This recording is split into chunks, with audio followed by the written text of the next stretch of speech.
भारतीय इतिहास के पन्नों में अत्यंत सुंदर और साहसी रानी रानी पद्मावती का उल्लेख है।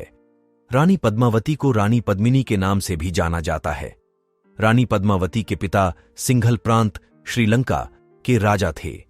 उनका नाम गंधर्वसेन था और उनकी माता का नाम चंपावती था। पद्मावती बाल्यकाल से ही दिखने में अत्यंत सुंदर और आकर्षक थीं। पद्मिनी जब बड्ढी हुई तो उसकी बुद्धिमानी के साथ ही उसके सौंदर्य की चर्चे चारों तरफ होने लगे। पद्मावती का लंबा इकहरा शरीर, झील सी गहरी आंखें और परियों सा सुंदर रंग रूप सभी का ध्यान आकर्षित कर लेता था। उनके माता पिता ने उन्हें बड्ढे लाटीढ़ा प्यार से बड्ढा किया था। कहा जाता है बचपन में पद्मावती के पास एक बोलने वाला तोता था जिसका नाम हीरामणि था। पद्मावती को 13वीं-14वीं सदी की महान भारतीय रानी के रूप में जाना जाता है। रानी पद्मावती के जीवन का उल्लेख करने वाला सबसे पहला स्रोत 16वीं शताब्दी के सूफी कवि मलिक मोहम्मद जायसी द्वारा लिखित पद्मावत नामक एक महाकाव्य को माना जाता है। यह महाकाव्य 1540 ईस्वी में अवधी भाषा में लिखा गया था। हालांकि इसका कोई सबूत नहीं है कि पद्मावती अस्तित्व में है और अधिकांश आधुनिक इतिहासकारों ने 13वीं सदी की रानी पद्मावती के अस्तित्व को खारिज कर दिया है। उनके पिता रानी पद्मावती के प्रति काफी सुरक्षात्मक थे, जिसके चलते उन्हें पद्मावती का किसी और से बात करना पसंद नहीं था, जिसके कारण रानी पद्मावती का लगाव एक तोते हीरामणि से हो गया था। जब उनके पिता को तोता हीरमणि व पद्मावती के घनिष्ठ संबंधों के बारे में पता चला तो उनके पिता ने तोते को मारने का आदेश दे दिया। हालांकि वह तोता अपनी जान बचाकर वहां से भाग गया। उसी दौरान एक शिकारी ने तोते को उठा लिया और उसे एक ब्राह्मण को बेच दिया। उस ब्राह्मण ने वह तोता चित्तौड़ के राजा रत्न सिंह को बेच दिया, क्योंकि राजा रत्न सिंह उस तोते के क्रियाकलापों से काफी प्रभावित थे। उस तोते हीरामणि ने राजा रतन सिंह के समक्ष रानी पद्मावती की सुंदरता की काफी प्रशंसा की, जिसके बाद राजा रतन सिंह पद्मावती से मिलने के लिए व्याकुल हो गए, जिसके कारण राजा रतन सिंह ने रानी पद्मावती से विवाह करने का निश्चय किया और अपने 16,000 सैनिकों के साथ 7 समुद्र पार कर सिंहल साम्राज्य की ओर प्रस्थान किया। जब राजा रतन सिंह ने अपने 16,000 सैनिकों के साथ सिंहल साम्राज्य पर आक्रमण किया तो राजा रतन सिंह को पराजय का सामना करना पड़ा और उन्हें बाद में कैद कर लिया गया। जैसे ही रतन सेन को फांसी दी जाने वाली थी, उनके साम्राज्य के गायक रॉयल बार्ड ने वहां मौजूद लोगों को बताया कि रतन सेन दरअसल चित्तौड़ के राजा हैं। यह सुनने के बाद गंधर्व सेन ने पद्मावती का विवाह रत्न सिंह के साथ करने का निर्णय लिया और साथ ही साथ रतन सेन के साथ आए हुए 16,000 सैनिकों का विवाह भी सिंहल साम्राज्य की 16,000 पद्मनियों के साथ संपन्न करवा दिया। जल्द ही रत्नसेन को एक संदेशवाहक पक्षी के द्वारा संदेश प्राप्त हुआ कि उनकी पहली पत्नी नागमती राजा रत्नसेन के लिए वापस चित्तौड़ लौट रही हैं। यह संदेश प्राप्त करने के पश्चात रतनसेन ने तुरंत चित्तौड़ लौटने का फैसला किया। चित्तौड़ के रास्ते पर समुद्र देवता ने उन्हें दुनिया की सबसे खूबसूरत औरत को जीतने के लिए अत्यधिक गर्व पैदा करने के लिए रतनसेन को दंडित करने का निर्णय किया।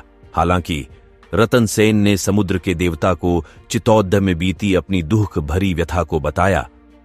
अंत में समुद्र देवता ने उन्हें चित्तौड़ जाने के लिए लौटा दिया। राजा रावल रतन सिंह रणकौशल और राजनीति में निपुण थे। उनका भव्य दरबार एक से बढ़कर एक महावीर योद्धाओं से भरा हुआ था। चित्तौड़ की सैन्य शक्ति और युद्ध कला दूर दूर तक मशहूर थी। चित्तौड़ राज्य में राघव चेतन नामक एक संगीतकार बहुत प्रसिद्ध था। महाराज रावल रत्न सिंह उसे बहुत मानते थे, इसीलिए राज दरबार में राघव चेतन को विशेष स्थान दिया गया था। चित्तौड़ की प्रजा और वहां के महाराज को उन दिनों यह बात मालूम नहीं थी कि राघव चेतन संगीत कला के अतिरिक्त जादू टोना भी जानता है। ऐसा कहा जाता है कि राघव चेतन अपनी इस काली शक्ति का उपयोग शत्रु को परास्त करने और अपने कार्य सिद्ध करने के लिए करता था। एक दिन राघव चेतन जब अपना कोई तांत्रिक कार्य कर रहा था, तब उसे रंगे हाथों पकड़ दहेज लिया गया और उसे राजा रावल रतन सिंह के समक्ष पेश कर दिया गया। सभी साक्ष्य और फरियादी पक्ष की दलील सुनकर महाराज ने राघव चेतन को दोषी पाया और तुरंत उसका मुंह काला करके गधे पर बैठाकर देश से निकाल दिया। अपने अपमान और राज्य से निर्वासित किए जाने पर राघव चेतन बदला लेना चाहता था। अब उसके जीवन का एक ही लक्ष्य रहा गया था और वह था चित्तौड़गढ़ के महाराज रावल रतन सिंह का संपूर्ण विनाश। अपने इसी उद्देश्य के साथ वह दिल्ली राज्य चला गया। वहां जाने का उसका मकसद दिल्ली के बादशाह अलाउद्दीन खिलजी को उकसाकर चित्तौड़गढ़ पर आक्रमण करवाकर अपना प्रतिशोध पूर्ण करने का था। 12वीं और 13वीं सदी में दिल्ली की गद्दी पर अलाउद्दीन खिलजी का राज था। उन दिनों दिल्ली के बादशाह से मिलना इतना आसान नहीं था। इसीलिए राघव चेतन दिल्ली के पास स्थित एक जंगल में अपना डेरा डालकर रहने लगा, क्योंकि वह जानता था कि दिल्ली के बादशाह अलाउद्दीन खिलजी शिकार के शौकीन हैं। और एक दिन जब सुल्तान अलाउद्दीन शिकार खेलने गया तो उन्हें बांसुरी की सुरीली आवाज सुनाई पड़ी। वह राघव चेतन ही था। अलाउद्दीन खिलजी फौरन राघव चेतन को अपने पास बुला लेता है और राज दरबार में आकर अपना हुनर प्रदर्शित करने का प्रस्ताव देता है। तभी चालाक राघव चेतन अलाउद्दीन खिलजी से कहता है, आप मुझे जैसे साधारण कलाकार को अपने राज्य दरबार की शोभा बनाकर क्या पाएंगे? अगर हासिल ही करना है तो अन्य संपन्न राज्यों की ओर नजर दौड़ाइए, जहां एक से बढ़कर एक बेशकीमती नगीने मौजूद हैं और उन्हें जीतना और हासिल करना भी सहज है। अलाउद्दीन खिलजी तुरंत राघव चेतन को पहेलियां बुझाने की बजाय साफ साफ अपनी बात बताने को कहता है। तब राघव चेतन चित्तौड़गढ़ राज्य की सैन्य शक्ति, चित्तौड़गढ़ की सुरक्षा और वहां की संपदा से जुड़ा एक एक राज खोल देता है और राजा रावल रतन सिंह की धर्मपत्नी रानी पद्मावती के अद्भुत सौंदर्य का बखान भी कर देता है। यह सब बातें जानकर अलाउद्दीन खिलजी चित्तौड़गढ़ राज्य पर आक्रमण करके वहां की संपदा लूटने, वहां कब्जा करने और रानी पद्मावती को हासिल करने का मन बना लेता है।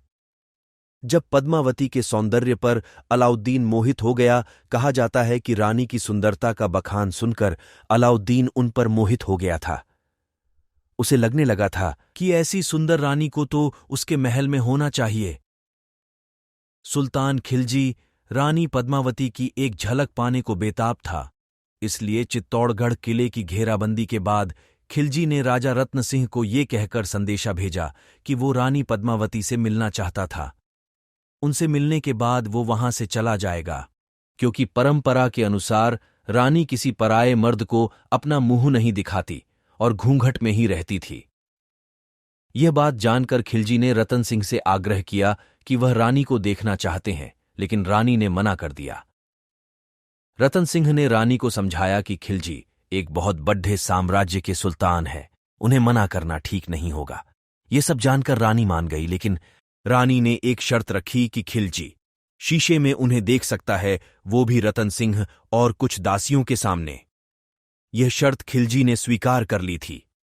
रानी पद्मावती के सुंदर चेहरे को कांच के प्रतिबिंब में जब अलाउद्दीन खिलजी ने देखा तो उसने सोच लिया कि रानी पद्मिनी को अपना बनाकर रहेगा।